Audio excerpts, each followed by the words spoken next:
За гаднаасаа ингээд манай Батбаатарын байшин гэдэг. дотроо ороод Батбаатарын захиас. за ингээд том өрөөнд нь тэнд онцлог өгчээ. Тэгээ ийш болохоор хүүхдийн өрөө ойнд ингээд алтар найл гээл. Энд нөгөө галтар нөгөө юу машин машин гэж боломжтой. За. Галтар хийсэн. Энд галтар баггаа. Энэ хаалга арай ийшээ санагдаад их юм.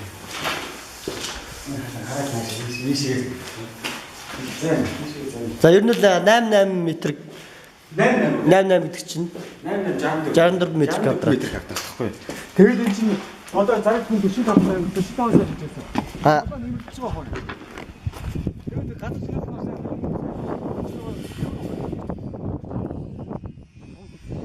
За. За энэ үнэхээр тасархай юм байна нөө. Ингээл